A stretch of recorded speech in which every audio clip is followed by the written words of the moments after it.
Hello and welcome back to Will I Vike It? Today, my guest is Tom from Breaking the Chains. Welcome to the show, Tom. Cheers, mate. Thank you for having me. I appreciate you taking the time because I know you're a very busy man. Um, I guess a good place to start is probably maybe if you explain what it is that you do at Breaking the Chains. Yeah, so we're primarily an animal rescue organization. So we work into Ukraine. So we've got a shelter in Ukraine, and then we do projects elsewhere around the world as well. So like we reacted to the Turkey earthquakes. We're doing some work in Serbia, looking at a new project in Turkey, and then I've got a couple of things in the pipeline in other places. But we're 24/7, 365 days a year inside of Ukraine. I think it's important to note that we don't just help animals, we help humans as well. So wounded veterans, orphans, elderly, because like one of our biggest things at Breaking Chains is the understanding that in order to elevate the living conditions of animals around the world, you've got to do so with humans because typically Yeah, humans suffer side by side. So you need to help them both and raise them together. sure. Yeah. So I think was it you that started Breaking the Chains to begin with? Yeah, it was. Yeah, yeah. So I'm the founder of Yeah. Breaking Chains.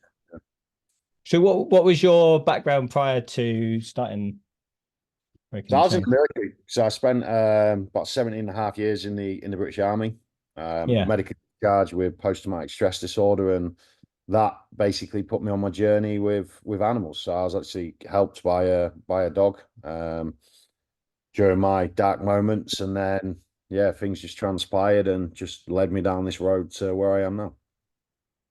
And so was the plan, did you kind of join up with the idea of when the sort of conflict started in Ukraine? Was that when it started, or was the idea formed sort of prior to that, and then it just happened that that No, crisis happened? no, so I was helping animals in a different way before that, like raising awareness and stuff like that. But then when the war kicked off in Ukraine, I was over in Bulgaria and obviously ex-military, ex-infantry, like operational tours in many places around the world during my time in the military. So love for animals and experiencing, obviously with dogs, a lot of experience. So, and then my military knowledge and background just kind of, someone just said, get over to Ukraine, do what you can. And then it just basically grew arms and legs from there. Yeah.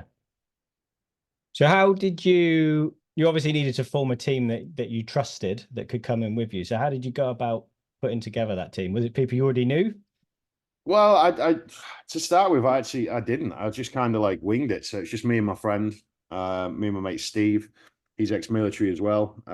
We just basically jumped in a van and was doing what we could, and then from there, people just kind of, yeah, just kind of come themselves, if that makes sense. Yeah. I had a friend of mine who I'd served with, who I got to come out as well. But then, yeah, just like people come along the journey, just kind of arrive, wanting to volunteer or whatever, and then the team just kind of grew and built from there. So there was never any plan to do this. It was my Yeah. initial plan was just to come in for a week or two, evacuate as many animals as I could, get as many supplies in as I could, evacuate people.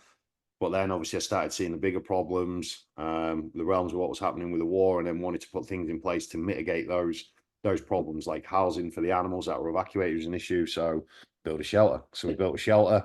And the moment I built a shelter, I was tied. I was locked into I was locked Yeah. into yeah, and it just kind of went from there really. Just yeah, people just kind of turn up one day and then don't yeah, people come, people go. It's just Yeah. one of that.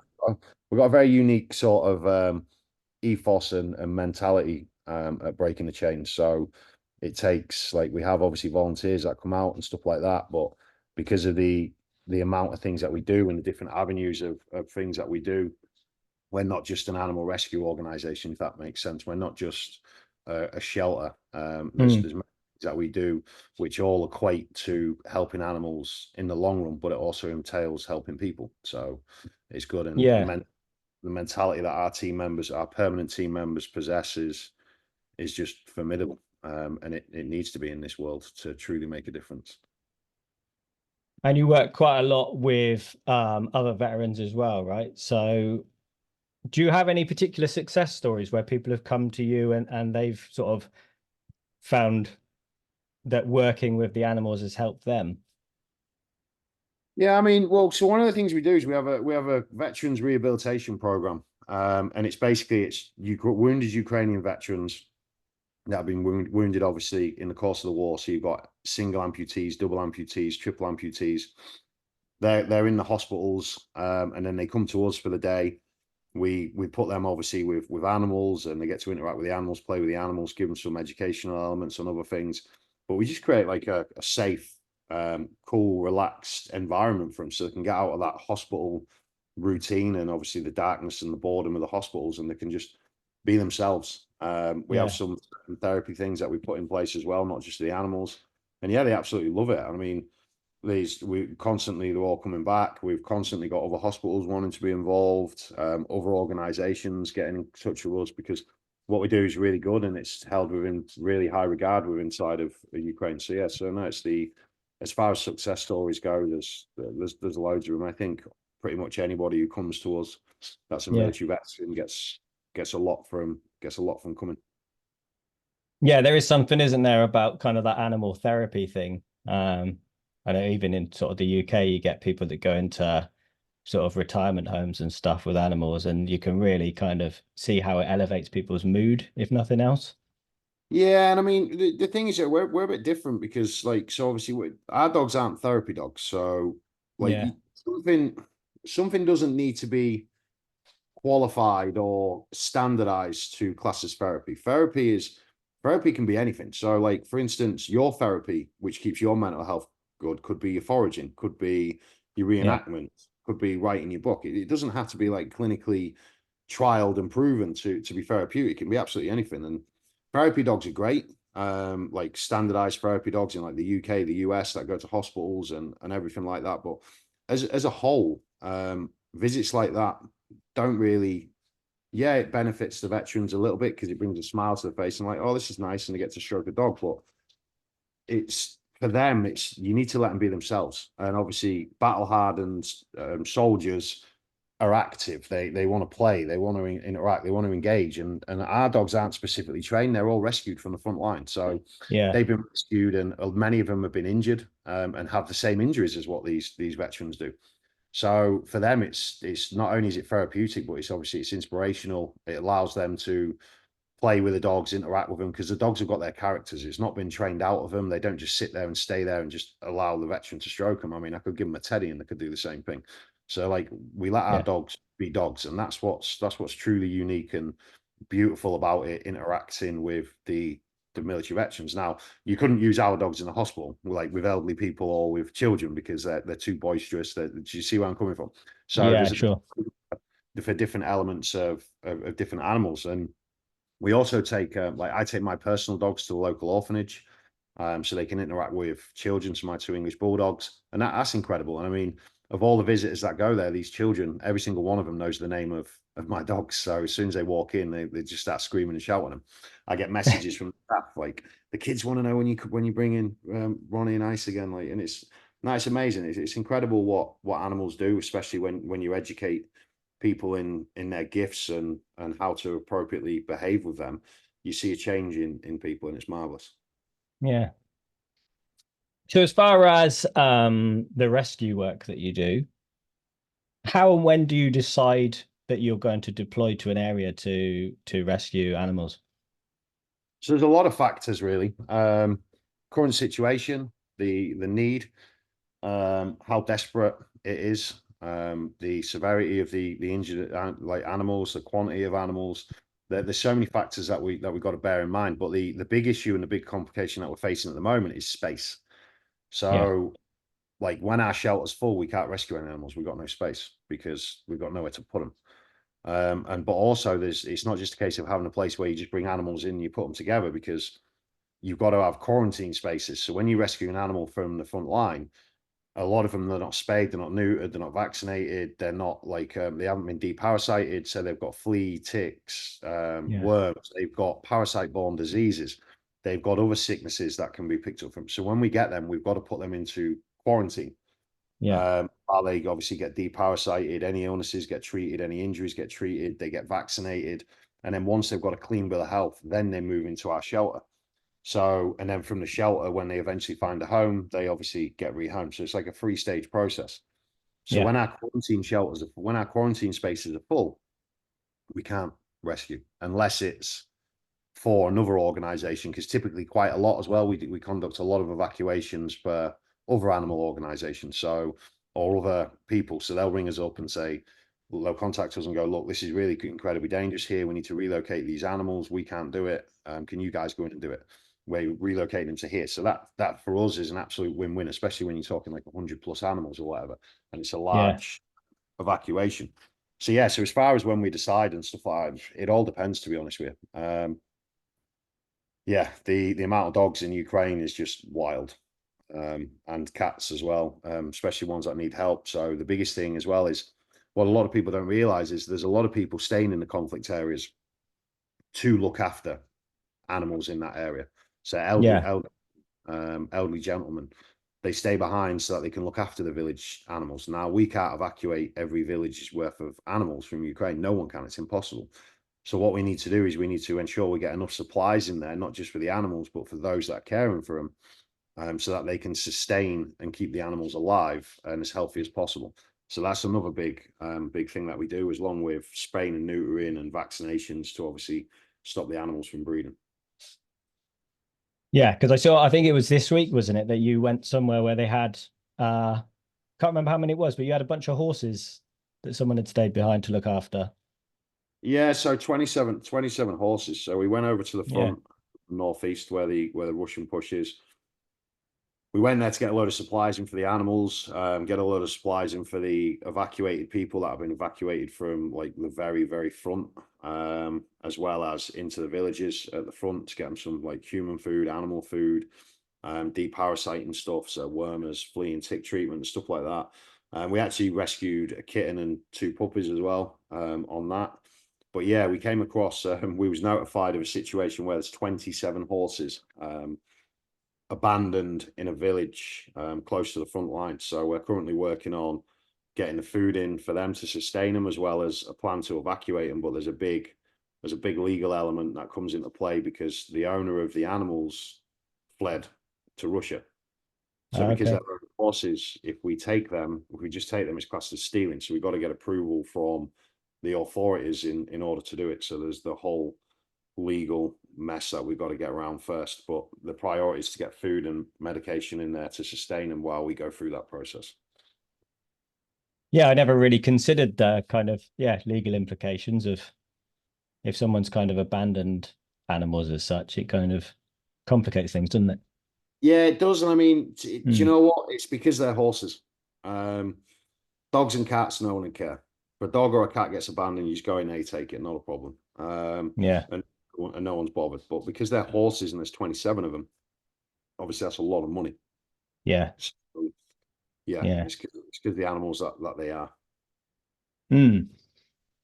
Um, so I guess sort of tied in with going into conflict zones, I have a question, and feel free to say that you can't kind of go into details or answer it, but I would imagine once you first went out to Ukraine as everything kicked off, did you have to obtain special permission to be in the country? Like, do you have free movement to be moving around? I don't know how that works. No, so what it is and it's the same as anywhere. So like to come into Ukraine, like ordinarily you can get 90 days in Ukraine as a British citizen, without a Yeah. visa. After those 90 days, you've got to obviously get a visa, and then you've either got to get a temporary residency permit. So obviously, so Yeah. you can live full time. So what all my team have got residency permits because we're here, constantly. However, when you go Mm. to the conflict areas at the start of the war, no, there was nothing in place. Anyone could go anywhere, and that lasted for quite a while, which is why you saw a lot of volunteers unfortunately get themselves killed, Yeah. uh, because they didn't quite have a true understanding of the battle space and what threats are actually there, in an active like modern, conventional war where two armies are basically fighting against each other. So yeah, so through like naivety and experience and just a desire to help, a lot of people end up getting themselves killed. Yeah. That creates bad press for the Ukrainian, obviously, government and authorities, which then basically force them to start putting procedures and implementations in place. So you basically got to obtain, to go into the conflict areas, you've got to obtain passes from the military authorities and the local authorities in order to be able to go in. So yeah, that takes a little bit of work to get them, because you've got to get it through every different area. It's not just one generic one, loads of different areas have different things. So yeah, so whenever somewhere, we've got to contact the administrations, and we've got to get approval and permissions and get the passes to get in, because as you can imagine, there's checkpoints everywhere where they see IDs and stuff. So now, so yeah, to get into places, you've got to basically apply for permits and passes, basically. So on a slightly different scale, if you're going into somewhere like Turkey where they just had an earthquake at the time and people are evacuating, does that cause you problems going into the area? Does anyone try to stop you? No, so again, you seek approval from the local authorities. So we basically obviously made that as soon as we was going into Turkey. So I was there on day 2. I've got a good Turkish friend who's a really big animal rescue in Turkey.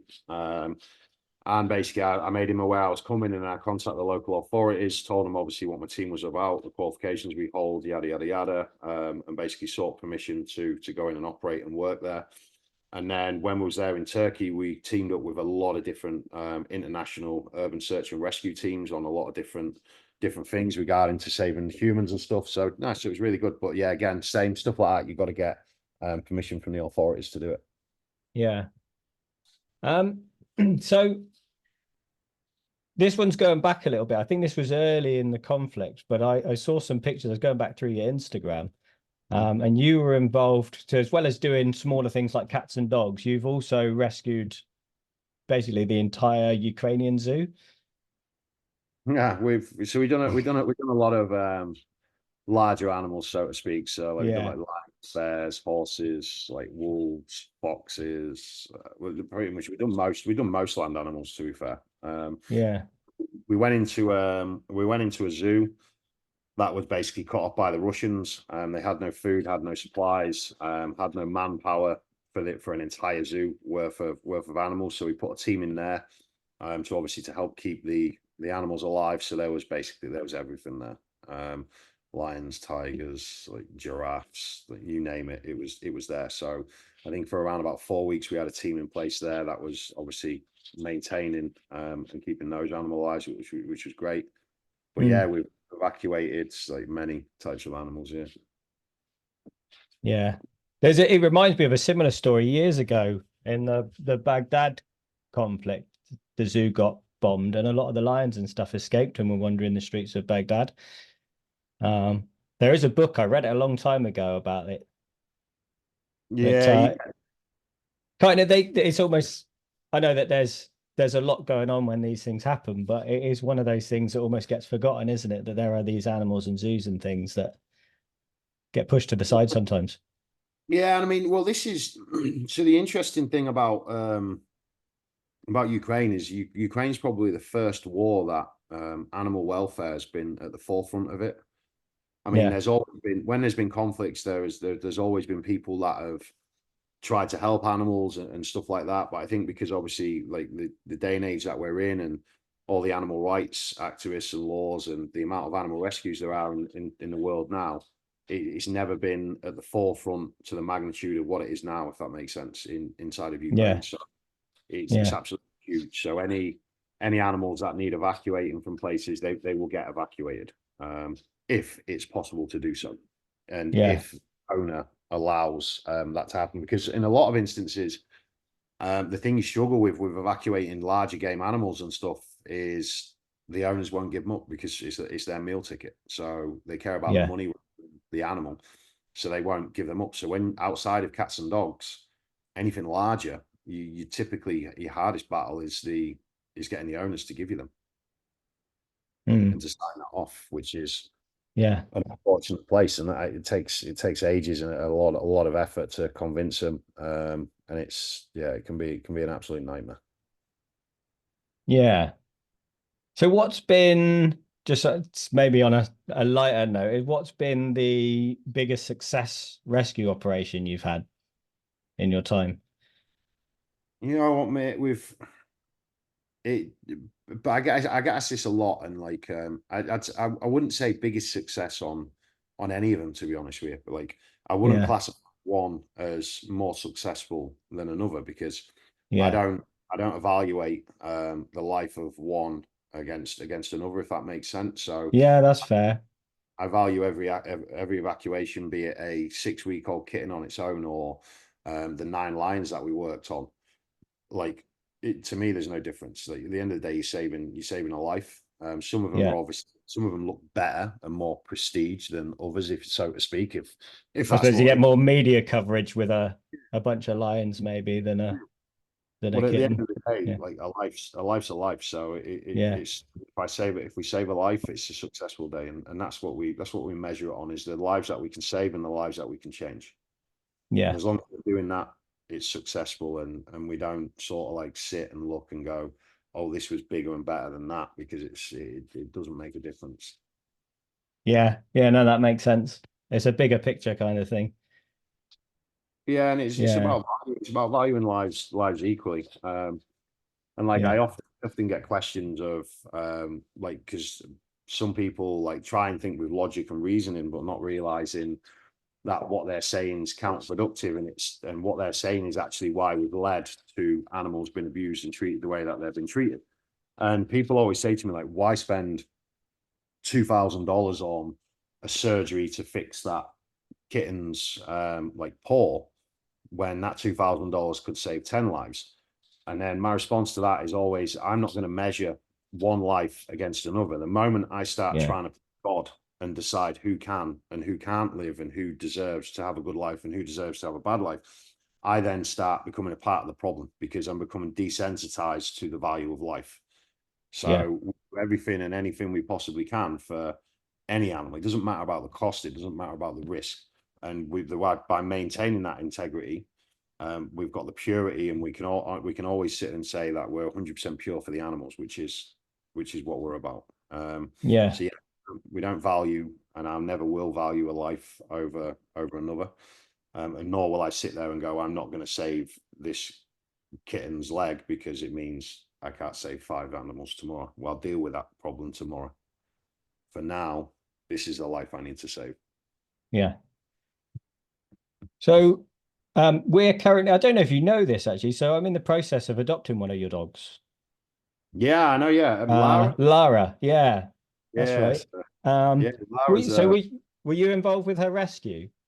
Yeah, Yeah. yeah, it's not very often. Like I'm involved in most. Well, I'm Yeah. involved in every animal that we rescue. But if I'm not Yeah. physically, like my team very rarely goes out on the ground without me because obviously Mm. I lead the team on the ground. Yeah. Um, unless it's an animal that's been dumped outside of our shelter and I've not been there, typically I'm involved in. But yeah, Lara, I remember. So Lara we rescued. 1 second, I'll tell you pretty much exactly when it was. I believe it was a year ago in January, so January 2023. And it was in the Kherson region. And basically we'd been into some villages, and we'd rescued some dogs, got some supplies in, but there was a lot of UXOs, a lot of minefields. And then when we was on the evacuation out and we're coming out, I remember I looked to my left and there was a big minefield, and I just saw Mm. this puppy. The puppy was running through the minefield to our vehicles, which is very rare for a stray animal to do that, especially of that age. Typically, they'll just hide if they're on their own. They're scared. They won't run Yeah. after it. Like, I mean, she was 5 weeks old. Yeah. So you get like older strays that are a couple of years old that try and attack cars, but like for a 5 week old puppy to run happily and joyfully towards a moving vehicle, like it's very rare. Mm. Uh, so yeah, so we stopped the vehicle. She ran over to us. We got her, and then yeah, we basically we. Oh, stop that. Sorry, Ice is trying to All chew me. right. Yeah, and so she was running through a minefield. We managed to get hold of her and we got her. We put her in a vehicle, and then myself and one other basically checked through the minefield because there's some bushes and stuff at the back end of it to see if there was any siblings or Yeah. a mum. And unfortunately, there wasn't. She was on her own. So yes, we got her and put her in. And I've actually got I'll see if I can get it up. But I've actually got a picture of her from the moment that I rescued her, which I don't think you will have seen.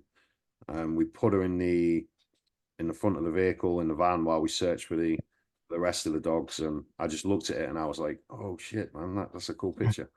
Um, I so did yeah, get sent a few video clips via Cat of when she was first brought in as a puppy. yeah. This is actually a picture, and this is the moment that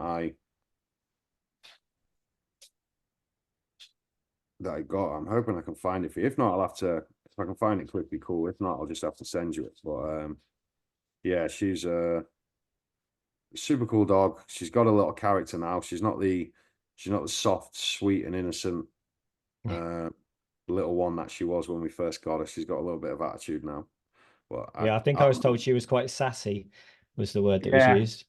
I can't find it quickly. I've got over 50,000 images on my phone, so I tried to find it, but I'll Yeah. show you. I'll fire it across to you later. I'll have a look for it All and right. fire it. But yeah, she's just a tiny little Yeah. puppy.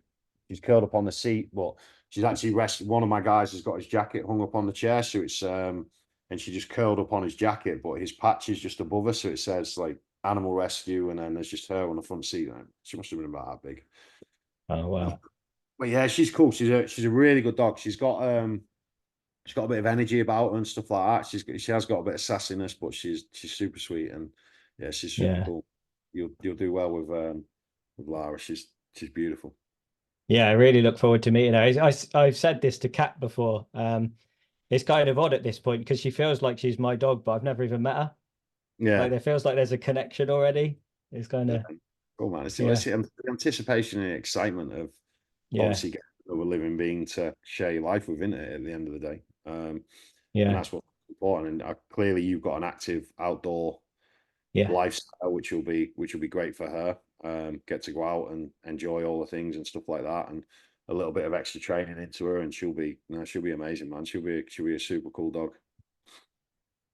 So this is a slightly awkward question, but so a few people have responded badly when we've said we're adopting a dog from Ukraine. You've probably heard this one before, but people are saying that there are plenty of dogs that need rescue in the UK. Mhm. I mean, how would you personally respond to that? So my personal response to that would be very straight and very direct, which is the kind of person that I am. As you can Mm, imagine, 17 and a half years in the British Army in the infantry. My response would be Ukraine is a country that's at the most kinetic conventional war since World War II. Their villages and eastern and southern regions outside of the cities are typically very much third world. mm, Their their homes, their houses, their families are all getting destroyed. Their livelihoods are getting destroyed. And there are animals here that need and deserve a right to life the same as animals elsewhere in the world. And my yeah, immediate response would be stop your fucking moaning. And if you want to make a difference for the animals in a first world country with lots of money, then start working to change the situation in the UK. Because the resolution is not just to take an animal from the shelter. The resolution is to get off your fat ass, stop typing things on a computer, and actually do some work to make a difference. That's the resolution, is to change the situation in the UK. It's a first world country out of yeah, war that can change a situation. It just requires people to come together to change it. Animals in third world countries do not have a choice. Also, nobody's got the right to tell somebody what they want or who they love or who they care about. You get the same instance all the time. People say to me, "Oh, why save animals when you could be saving people?" yeah, Typically, I don't really like people. I much prefer company of animals. They're a lot purer. They're more innocent. They're not spiteful. They're not malicious. They're not going to stab you in the back at every and single opportunity they can. And yeah, if we observe and look at the lessons that animals teach us every day, the world will become a far better place. They don't act out of malice. They don't mm, act out of hatred. They they they they're just the compassionate, loving individuals. The ones that aren't are individuals that have been beaten and abused. Guess who by? Humans. mm, There's a common theme here. Humanity messes everything up. So you can sit and people can slag you off and say whatever because you're rescuing an animal from Ukraine. But if there's a problem in the UK, then do something about it. do something. And then when people Yeah. sit there, and I always have the same response, mate. The same response is, I do something. I donate £10 a month to an animal charity. That is amazing.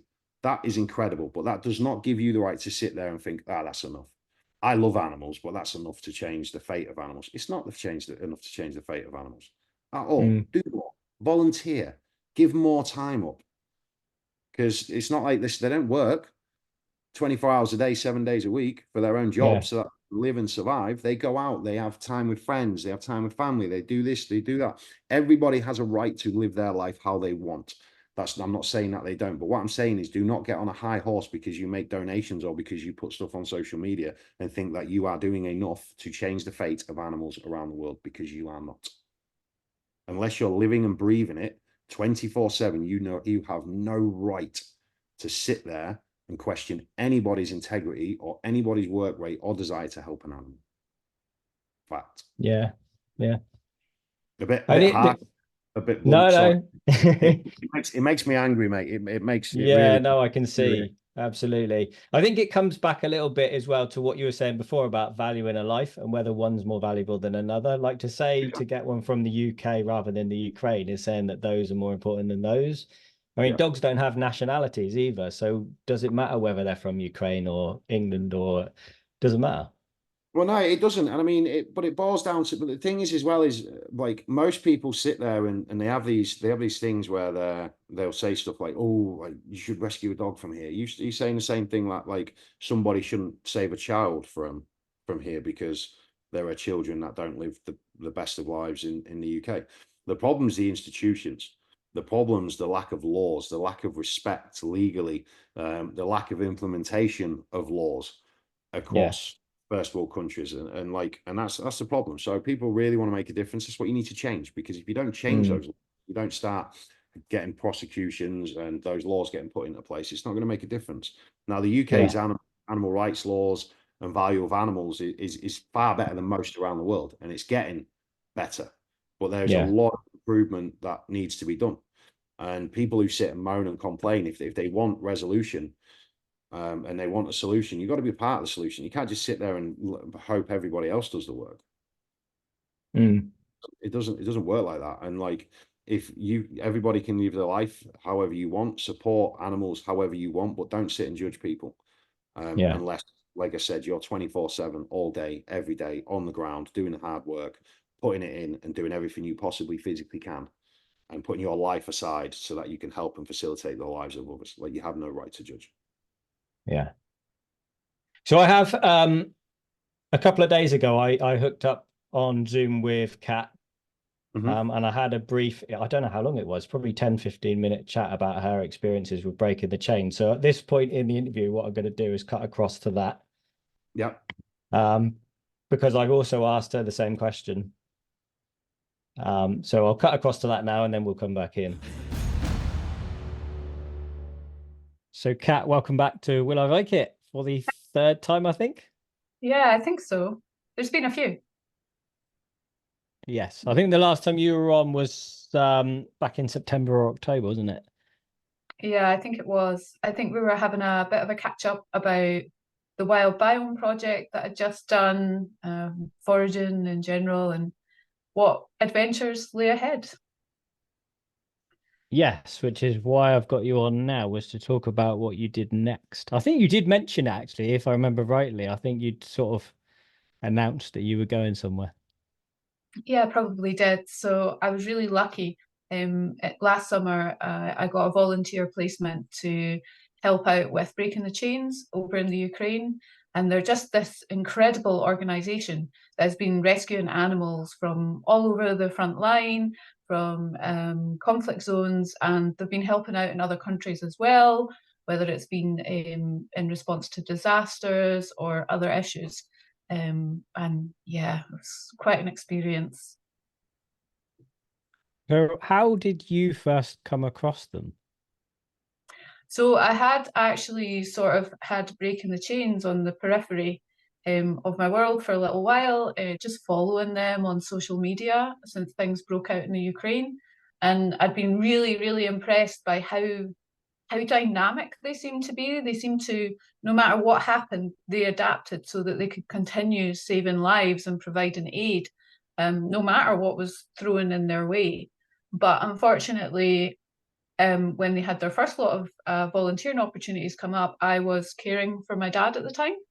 So there was no way I could really leave that. And then after he passed away, and a few things had settled and the dust had settled, I thought, okay, there's a chance. Let's see if they'll have me and see what I can possibly do to help out, because I absolutely love dogs. They're such a huge part of my and many people's lives. I'm sure you'll agree. And I've been lucky to have some experience with dogs and wolves in the past. So any opportunity to help them in any way I possibly could, and breaking the chains gave me that. Yeah. So yes, we obviously have to be a little bit vague about what we talk about, I guess, with what they do. But can you talk a bit about what your role was? Yeah, so I mean, although I went out there absolutely willing to do anything I could, my role was predominantly based at their shelter. So when it became apparent that they'd need to create a space to house as many animals as they could, until they could get them adopted, and to provide medical treatment and sort of quarantine that was required, and just a space to allow the dogs to be dogs again, and learn to trust again a little bit. They created this shelter, and that's where I was based. That's where I was volunteering. So I tell people that I was essentially picking up dog poo and cuddling puppies. There was maybe a little bit more to it than that. But essentially, I was just doing what I could to help, and making sure that I had there was a fantastic shelter manager when I was there, who sort of guided me, and just making sure we give the animals love and attention, and good food, and as good a schedule as they could get, and walks and enrichment and everything they needed to have a chance at a better, happier, safer life. And I have to tell you, the animals were incredible, absolutely incredible. I went out there not necessarily knowing what to expect with regards to the animal's behaviour. I have been involved in working with wolves before, and high contact wolf dogs, and dealing with trauma responses and trauma behaviour with that elsewhere. But the animals I met, I was mostly with the dogs and some of the cats. They were just incredible. All you had to do was listen to what they wanted, and if you listen properly, you discover these incredible personalities, and just this lust for life, that was this resilience that was really inspiring. I mean, those animals, I feel they taught me quite a lot, and I'm really grateful for that. I can't speak highly enough of the level of care that the organisation is offering. They're not just rescuing the animals and getting them out of the country as quickly as possible. They are making sure they have a chance at the healthiest, happiest possible life that they can. And it's clear that everybody in that team is driven by compassion. I mean, lots of experience as well, and professionalism, and the skill set of the ground team. What little I know just blows my mind, and the amount I learned off of other people working at the shelter was incredible. But really, at the basis of it is a real, genuine love for these animals, and I can't speak more highly of them than that. Their integrity is incredible. And I miss all the dogs. Right there. It's true. I know, being out there for as long as you were, you must have got attached to, well, most of them, I would assume, if not all of them. I mean, it must have been quite difficult to then have to leave again. Oh yeah, there were tears, and there were people that had been out there longer than I was. There's people that have been involved in this from the very, very beginning. It's not a huge organization in terms of group of people, but the amount of work and the amount of good that this group of people creates is phenomenal. But yeah, however, if you meet me, you'll know that I get attached to an animal, particularly dogs, in like a minute flat. So, and I think in that role, because Yeah. it's all about trying to build up trust and relationships again, and care and compassion and listening, you can't approach it and be closed off to those emotions. You can't be cold about it, because animals need you not to be. So although you might want to toughen up in other ways, I don't really feel like I could be tough to that level of attachment, because that level of attachment's what they all needed, if that makes sense. It's important. Yeah. Absolutely. And But I mean, it's quite a difficult, obviously the whole situation is difficult, but compared to like a normal, if you like, normal quote unquote rescue center, these animals have been through some really traumatic experiences. Some of them have some quite bad injuries as well. So you're kind of adding to the level of difficulty of building that trust again, aren't you? yeah, I mean, the time I was there, there was not a lot of like fresh injuries, if that makes sense. Mm. So a lot of what I saw was the behavioral side of things, and like I said, if you just listen, Yeah. the personality of the dog came out. You know, there are some dogs that are nervous when you first meet them, and you have to make yourself gentle and a little bit quieter. And you know, there was one dog that was particularly nervous when I first met them, and quite a big dog. So an animal that some people might be automatically quite scared by and intimidated by. And I Mm. think after a few days of just gently moving around the shelter, the barking towards me kind of stopped, and we were in the same enclosure. And a couple of weeks later, you know, she was licking the tears from my face as one of the sweetest German Mm. shepherds I'd ever met. I saw her catch a moth, spit it out, and play bow to it. And that to me is incredible. Like when you know the stories of what some of these animals have been through, um, they're still so full of like just Mm. love and lust for life, and they're so clever. They're some of the cleverest dogs I've met in a long time. And there is something very special about when, you know, there's a shy animal that will come over to you for pats, or turns to you when something sets them off. Whether it's, I mean, they're so different as well. That's the thing. I can't say they're all a certain mindset, because there's so many different personalities, so Yeah. many different stories, so many different backgrounds. But you know, when you see that an animal might get freaked out by a particular noise and trusts you and comes to you because you're that solid influence, you do feel a little bit guilty when you have to leave and go back to this world. Yeah. What an Yeah. honor that, what a huge honor that is. And hopefully over time, you know, there's that trust will build, and the animals might feel more relaxed, and they might find homes where people are sympathetic to what they've been through, and just where people listen.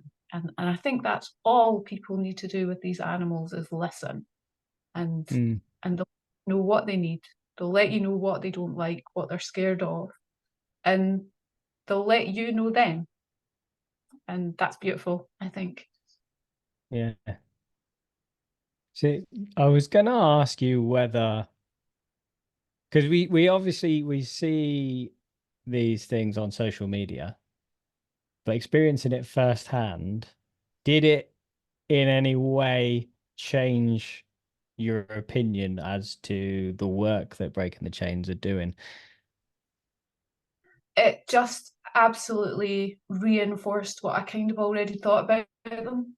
So I thought they were an organisation with a great amount of integrity, because there are fantastic charities out there, but sometimes you don't know things, like you don't necessarily know where all the money is going.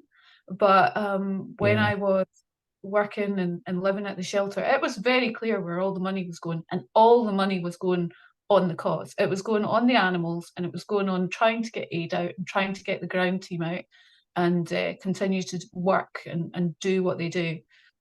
And, you know, even in times where they were restricted, so I think if you followed their social media, you'd see that they needed vehicles at one point. These guys didn't just sit back and go, oh, well, we can't go out right now. No, they were doing what they could in the local community, and they were coming over here and pulling a big trailer like many, many miles, day and night, raise money. You know, they just don't stop. They will continue to do what they're doing. And to me, that means they deserve our support. So yeah, going out there and seeing that and seeing what they do was very, very inspiring. And I can't vouch for their integrity enough. So yeah, it just sort of confirmed what I already thought. And as a volunteer, I didn't feel like I was particularly wanting for anything. And I could, you know, it was made clear to me that if I needed to chat about anything, I could, and that folk were there. And I'll be honest, I wasn't necessarily at the best I've ever been before I went out. I wasn't for anything else. But I think sometimes people are inclined to wait until they feel absolutely perfect. And I don't know if that situation ever exists. So I think as long as you feel like you know your mind and you're doing it for the right reasons, and the right reasons in this case, as far as I'm concerned, is going out to help the animals. That's the driving force, is a love of animals. Then I'd highly recommend a situation like with Breaking the Chains or other organisations like that. You know, the main goal is to help these animals. Yeah. So there is a question, actually, just thinking that. So full disclosure to anyone that's watching or listening is I'm due to record with Tom tomorrow, although this, as part of the episode, probably comes out after you've already seen that. Tom is actually currently out doing exactly what you've been describing. He's rescuing animals as we speak, and he's had to postpone the interview, which is completely fair. But I thought it was worth mentioning that because that's the nature of the beast, as it were. But there's a question that I was going to ask Tom tomorrow, so anyone listening probably already heard it. Was when we told certain people that we were adopting a dog from Ukraine, only 2 or 3 people, but it has happened. 2 or 3 people have commented as to why are you rescuing a dog from abroad when there are lots of dogs in the UK that already need rescuing. So I just wondered what your thoughts were on that. Yeah, that is a question, isn't it? And it's a question I've had directed at me a few times. So my view is, I think it's kind of twofold. I think all these animals deserve a shot at life. Absolutely do. I think we need to take a look in this country as to how our shelters are being run, as to the requirements, where we get our animals from, if we rescue, if we go for breeds, and how the legislation is around certain breeds and how that's changing. I think that's important. When it comes to these animals from the Ukraine and elsewhere, I think they deserve as much of a shot at life as anything else. And what they've already been through, I mean, I can only imagine, you know, to me, it's so traumatic. These are not just animals that a family has maybe run out of funds, so they've put them into a shelter. Now, I'm not insulting anyone and saying that's the wrong thing to do. Everyone's situation is different. But if there is a chance to get these animals a shot at life after everything they've been through, after the horrors that they've been through, I think that's fantastic. I think also I know individuals that have adopted in similar situations in this country. Now, I'm not speaking through breaking the chains here, where I know people that are veterans that have adopted animals that have come from war-torn countries and have felt that connection themselves. I am not a veteran. I cannot speak for them. I just know these individuals that have done that. That's something I don't really think you're going to get adopting in this country, to be honest. Yeah. I just think all these animals deserve a shot at life. They've been through a lot already, so they deserve a safe place. And I think it's a great act of compassion from people, a great act of empathy from people to adopt, and for borders not to get in the way, for this empathy to pass through borders, this compassion to go beyond borders to these little souls out there. But that's just me personally. Yeah. Yeah, no, that's But absolutely fine. That's just what is worth asking. Is it is a difficult thing to answer when someone kind of puts it so bluntly, isn't it? It's I don't know. Like dogs don't have nationalities or borders, or they're not involved with conflict. Like, it shouldn't matter where they come from. If they all need help, they all need, whether they're in the UK or elsewhere, they all need a home. Yeah. So and if the story I is don't see what it matters.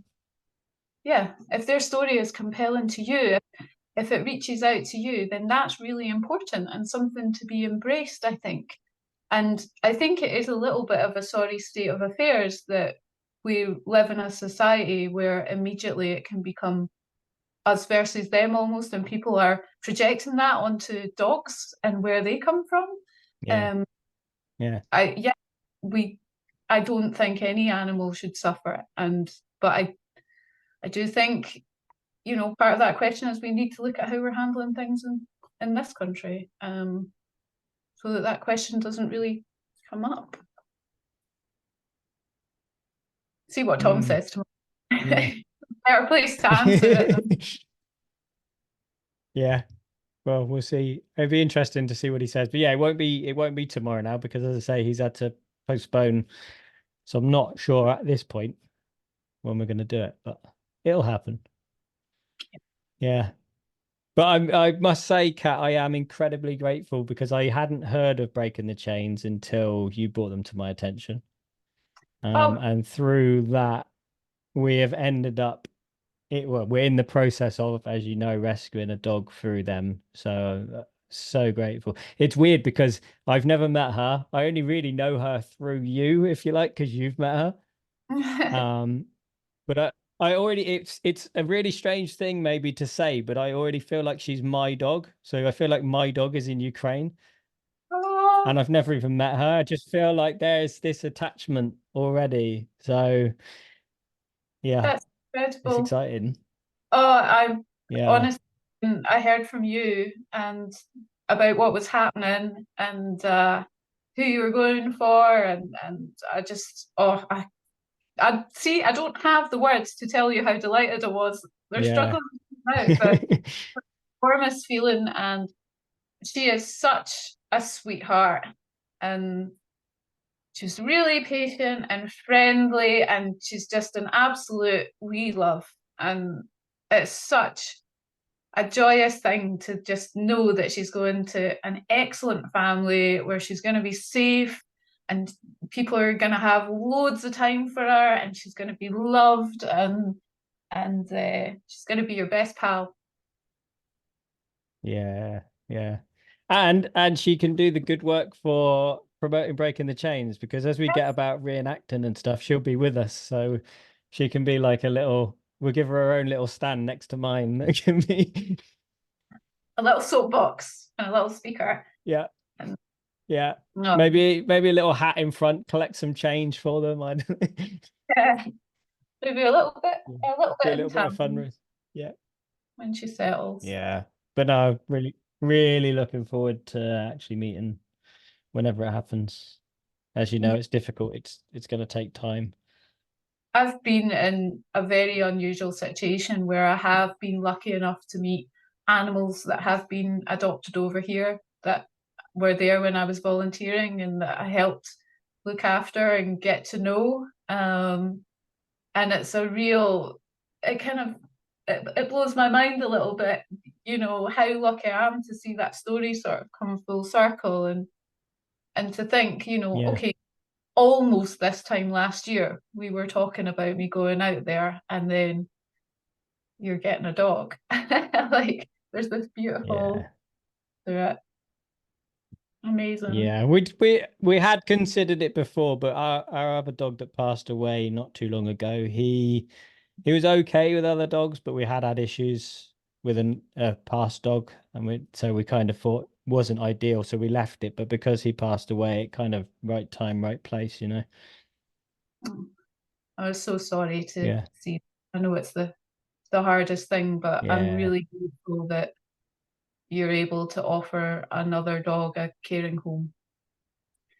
Really grateful. yeah, yeah, yeah. No, I just thought it would be good to have you on and just kind of give kind of someone that people know and have heard on here before a perspective, sort of an insider perspective, rather than it's great that Tom's been on and is gonna tell us all about the organization, but I think sometimes you need that kind of there's a bit of connection there because people will already know and trust Cat, right? Hopefully. I think I'm pretty trustworthy. You don't seem to think so. That's all I really care about, to be honest. Yeah.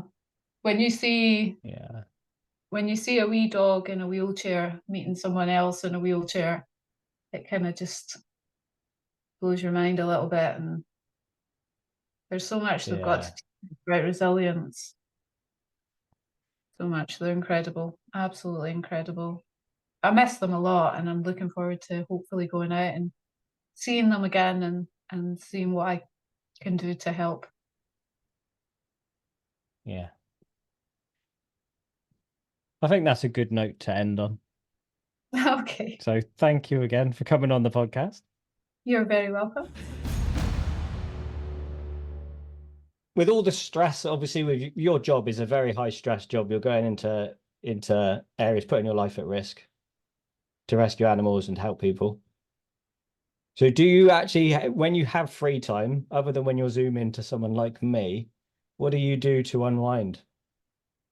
I don't really have free time, mate, to be honest. No, I've not had a single day off work for over 2.5 years. really? Yes, there's not been a single day Yeah, where I've not worked. yeah, Like the saving and rescuing animals in one form or another. I've had breaks where I've took myself obviously away from like Ukraine to try and get a break from that situation, but then everything's done remotely, yeah, so I'm still working. Does that make sense? So my brain and my yeah, mind yeah, is still focused on it, but I can't. Problem is with me is you could take me to the most amazing place in the world for a mm, week or 2 weeks, and I'd still want to work because if I'm not helping animals, I don't feel like I'm working. If that makes, sorry, I don't feel like I've got a purpose. yeah, So in order for me to get a break, I need to like go somewhere like maybe safe where I can actually relax by helping animals in a different environment that's yeah, not quite as stressful as obviously the environments that I work in. But yeah, yeah, it's so as far as downtime, do you know one of the things I love doing? I've always done this. I've always been I'm a big movie guy. Like I love watching films. So yeah, I'll be sending emails, messaging, like doing whatever I'm doing work wise, and I'll just have a film on, and that sort of like helps me, if that makes sense. Well, I say helps me, it just chills a little bit. But yeah, it's as far as like relaxing, mate, I don't really get much time.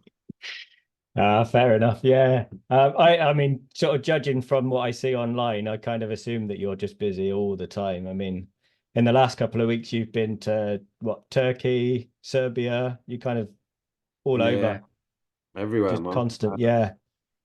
Just trying to do like the biggest things about saving animals is the two biggest things is effort and funding. Yeah. If you have the funding, if you can obtain and you have the funding to save and help the animals, and you're willing to put the effort in, then you can achieve it. They're the two biggest things. So like my team's constantly like, when I jump onto a different projects and stuff, my team's always like, oh, like you're doing so many different projects at once. Like, how are you gonna, like, can you take this on? It's like, well, yeah, it just means I just got to put a little bit of effort in and just make things a little bit more effort in, a little bit more slicker, a little bit smoother. Because I just can't. I struggle to say no. Yeah. Obviously, when people crying out for helps in big situations and stuff like that. So I always try and do the pain of not doing something. When the pain of not doing something is far worse than the extra pain of going through it and doing it, for me, if that makes sense. Yeah, absolutely. Yeah. The pain of an increased workload is far less than the pain of me sitting by and not doing something. So I always do what I can, and if we can't do something, then I'm the first to say that we can't do that. Yeah. So yeah, it's difficult. I mean, you mentioned about funds there, so I did have another question, was about how you fund your operations. So we're all publicly funded. So it's all donations based, like all donations. So generous people around the world. That's another factor of what we can and what we can't do, is obviously funding, because it costs a lot of money to rescue a single animal. Obviously, you've got the fuel, you've got the like flea, tick, wormer, vaccinations, titer tests, passport, microchip, feeding obviously the animal. And then you've got any treatment for sicknesses or illnesses and like or injuries, and it's like it's a lot of money to rescue a single animal. So that obviously plays into factor as well. So I always say this, and I always will. And just backtracking on my rant a minute ago about the question that you mentioned, which irritated me greatly. Our foundation is our donors. So the foundation of everything I do, I always say this, is like when people say, "Oh, like your team," like to me, my team's not just my team that directly work for Breaking the Chains. Like my team and the team for Breaking the Chains it's like 90,000 followers as well, like part of the team, because their donations are what are basically the foundations of everything that we do. If we don't have those donations, we can't do what we do. So without them, we're obsolete. So it's all about teamwork, from right up from the donors all the way to myself and everything in between. It's a big team. So what could people do to be a part of Breaking the Chains story if they don't have money to spare? Is there any other way that people can help? Yeah, there is. I mean, there's always ways. I mean, you can share posts, engage with the posts, like reach out to people. Awareness, education's absolutely vital. There's lots of things, and the thing is you sit there and say this all boils down to my question of my thing of effort. So remember when I said everything's about effort, what effort you're about to put in, and I could tell you now, I guarantee you now, if you sat there and you said to me, Tom, I want to make a donation to Breaking the Change, but I've got no money. That's like, okay, cool. Any person in this planet can get money. If you walked around the street for 2-3 hours looking on the floor, you guarantee you'd find 20, 30p at least. Now, you can imagine 90,000 people doing that and donating 20, 30p. How much money is that? That's $40,000. 40,000 rather.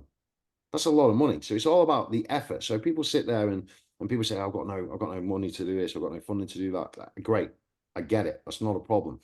But just going back to the point of effort, is it's all about the effort and the desire that people are willing to put in.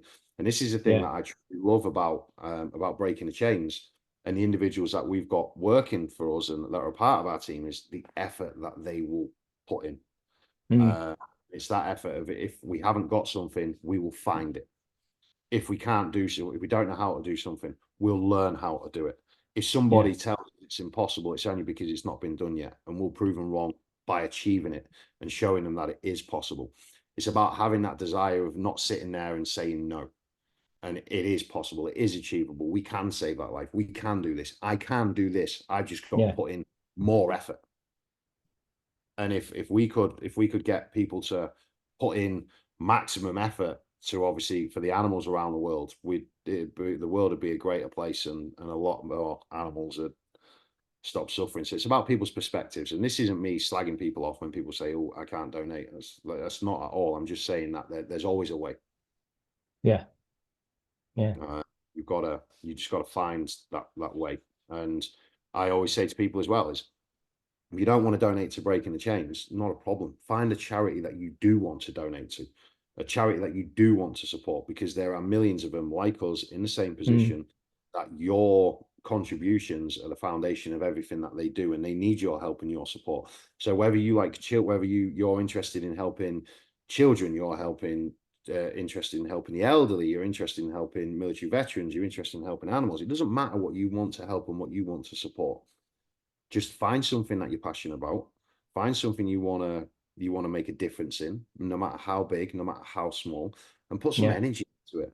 And because this is a thing as well, is my greatest medicine with my PTSD, and the greatest gift in the world that I can ever receive, it's the feeling of knowing that I've got that animal to a safe place. And that animal gives me the love and affection, even just by me holding that animal in a safe area. That is the greatest gift that I can receive. I don't care about money. I don't care about physical belongings, physical items. The greatest gift for me is saving a life, and seeing that life and that living being in a forever home and in a safe, loving, warm environment. Because that's the greatest gift you can ever give, whether that's to an animal or to a human. The gift of life. It's the most incredible thing, and anybody can do it. It just requires that little bit of effort, and direction can always be found. You just got to search for it. Yeah. So do you have opportunities? Are people able to volunteer and come and help you in any way? Yeah, so we have volunteers, so we can have volunteers come over and stuff like that. That's not a problem. They've just got to apply. And then obviously, so you can apply via the internet, and one of our team will pick up the emails, and they'll go through that with you. So yeah, we do take volunteers, but obviously it depends on the individual as well, because they've got to be a good fit.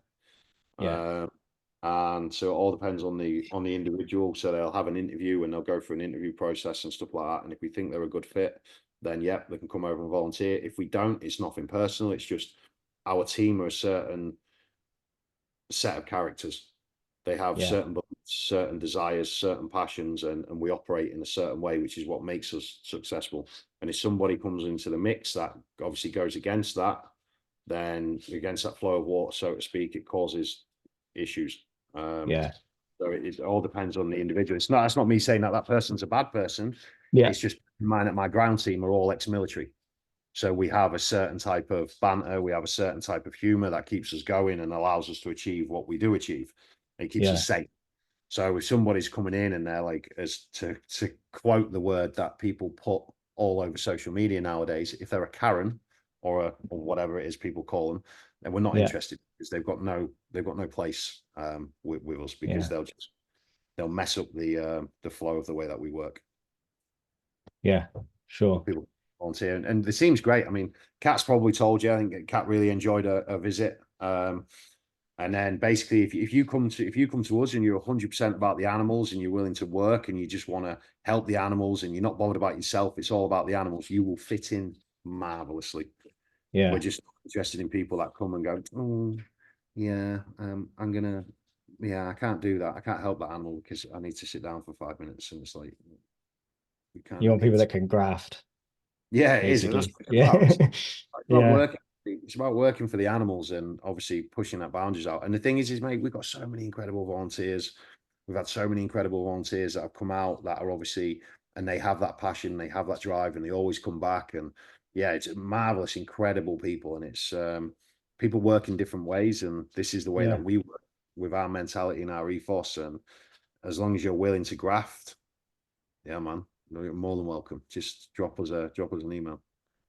Yeah, Kat was a little bit unsure how much she was allowed to sort of say or give away. So she was kind of, in our chat, she was keeping it fairly brief, I think, and a fairly brief overview of her situation, because she didn't want to say anything out of place, if you know what I mean. So yeah, no, it's sound, mate. We have so it's like, what we do is and obviously I'll be 100% transparent and open about this, is because when people come into our world, it's not just a shelter. The shelter we're not bothered about. Like, film crews come into our shelter constantly. It's like, yeah, go film, do what you want. Like, that's not a problem. Go do it, see the animals, see what we do, film what you want, no issue whatsoever. Where it becomes dangerous for us is the information that people hear about the stuff we do out on the ground, where we're going, what we're doing, why we're doing it. But then also because we've got certain team members and certain people and a lot of people that we work with that don't want their names to be released publicly. They don't want certain Sure. information in places. We have obviously military veterans, wounded veterans that come into us. So obviously you've got duty care towards them. So privacy is obviously absolutely vital. So it's not secretive, it's just common sense and normality of Yeah. respect people's privacy and people's safety. Yeah. Yeah. So that's all it is. But yeah, I mean, you get there and you see and do everything. We just ask people to obviously respect the work that we do, the places that we do it, and people's personal privacy. Yeah. So I've got a bunch of questions I ask every guest. Yeah. But I thought before we go into those, it might be worth, because it sort of ties in with volunteering and donating and stuff, is if anyone is interested in adopting or sponsoring an animal, where's the best place to find out more information? Find out more information. So if you want to adopt, sponsor an animal, just head over to social media. So Instagram, Facebook, Breaking the Change International. And then basically click on the link in the bio. It'll take you to the website. And then we've got an adoption and a sponsorship thing there. And yeah, have a look on it. We've got plenty of cool animals, and it's almost like, and the thing is, if you adopt an animal from us, you're actually saving the lives of two animals, because when you take that animal, it frees up a space for us, save another life. So you technically you're giving a life, a home to one animal, but then you're actually giving a life to another animal. So it's a remarkable gift.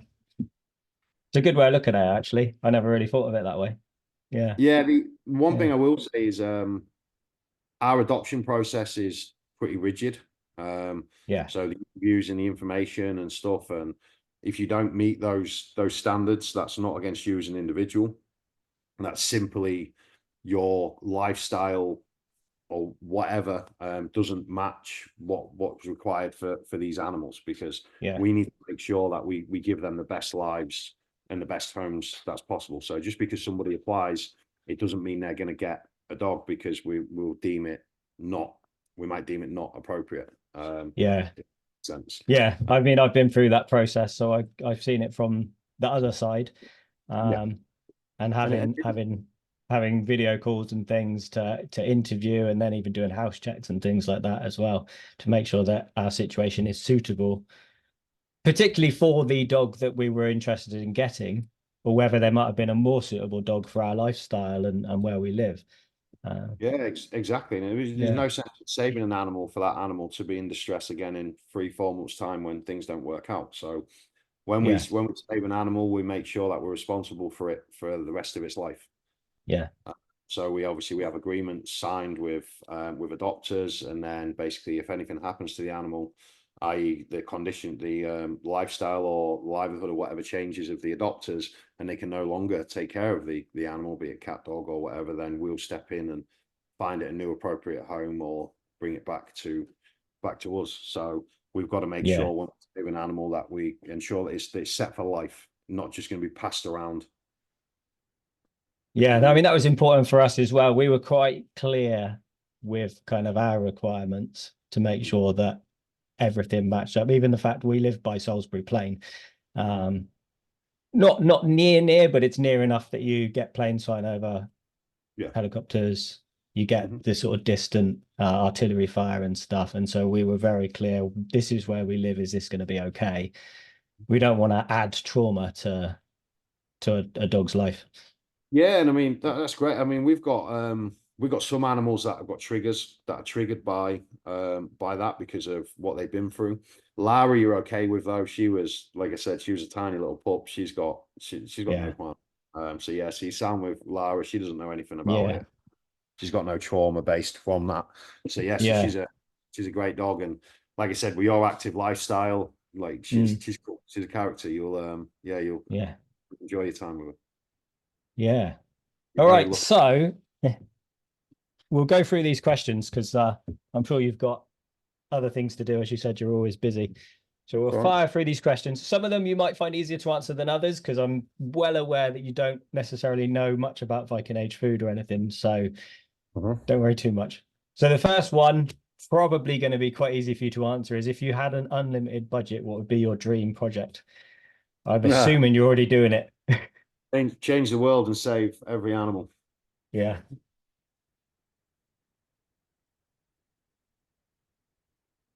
All right. Yeah, I Great. thought that would be something along those lines. Um, okay, so the next two are the more kind of Viking ones. Is do you think you could survive on a Viking age diet? Yeah, I can survive on anything. Yeah. Yeah, definitely. 100%. I I don't know expect, I don't know I what mean, a I Viking don't diet is, but I'm no. going to assume it was stuff like meat and bread. Well, probably less fresh meat than people expect. A lot more preserved meats, a lot more seasonal. Yeah. Yeah, Yeah. No dramas. yeah. No problem. Would there be anything you'd miss if you were on a Viking age diet?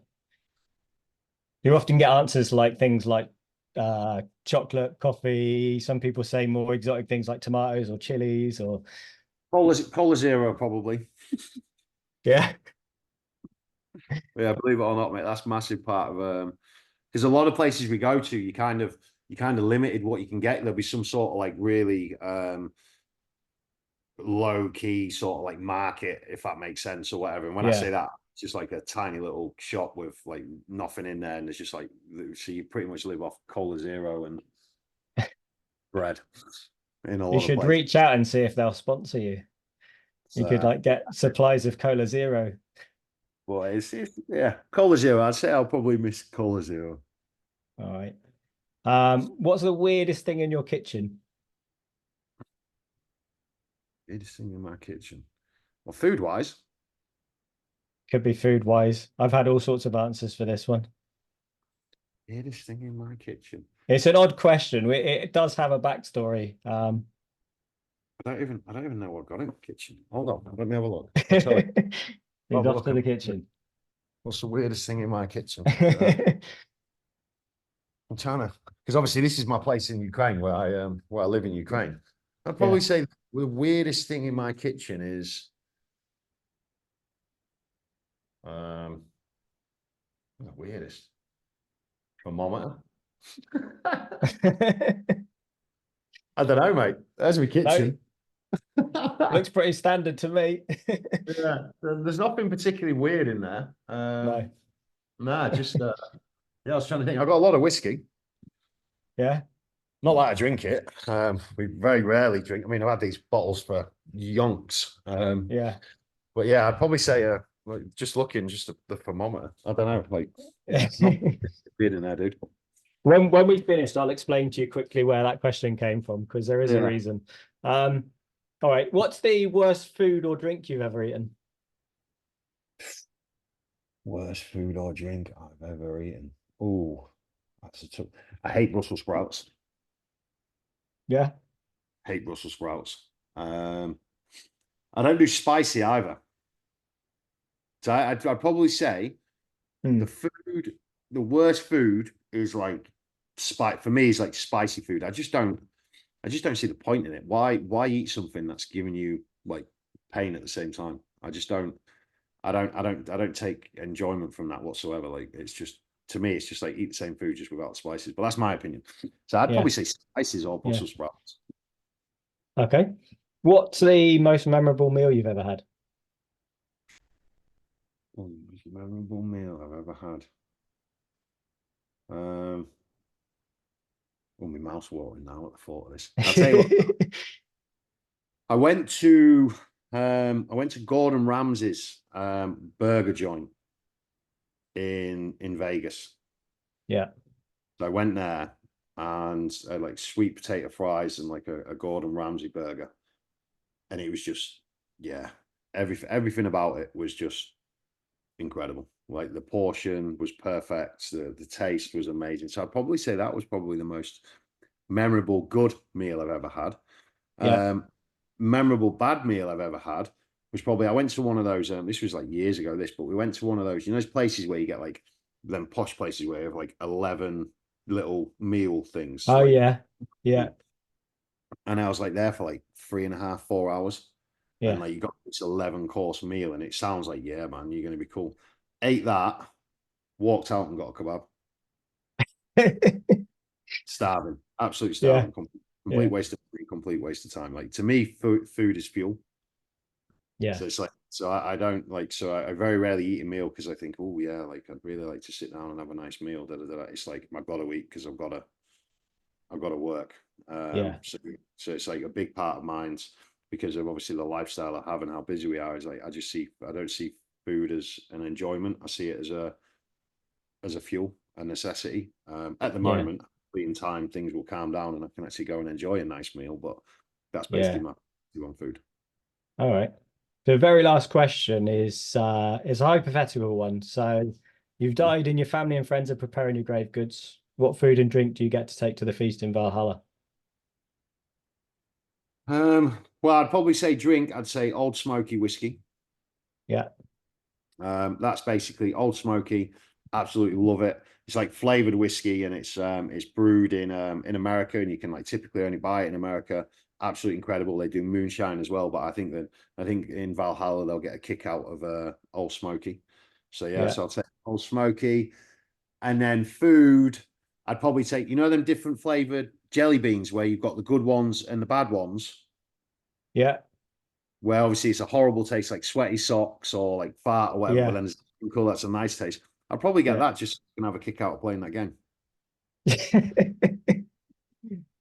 Fair enough. Drunk on Old Smoky and have a laugh watching people eat these jelly beans. Yeah. I think that's the second time jelly beans has come up because my mate Hamish is another friend of Cat's as well, actually, up in Scotland. He's fueled by jelly beans. He does all his leather tanning and stuff. He's eating jelly beans just constantly. Well, mine's not so much because of the taste, but because of like the jelly beans is into eating. It's more of the fun factor of watching. You just want to laugh. Soapy dish jelly bean flavor or whatever. Oh. Yeah, just for the entertainment factor. Fair enough. All right. Well, thank you so much for your time today, Tom. It's been eye-opening. I will pop links underneath. We obviously did a link before that last bit anyway, to your website. And thank you everyone for watching, and I'll see you next time. Amazing, dude. Thank you very much, buddy. If you enjoyed the show and want to hear more, remember to like and subscribe and give the show a rating. You can also help keep the show going by becoming a Patreon, where you'll get early access to all episodes. Or check out my range of merch on my store. Links are in the episode description. Thanks for watching.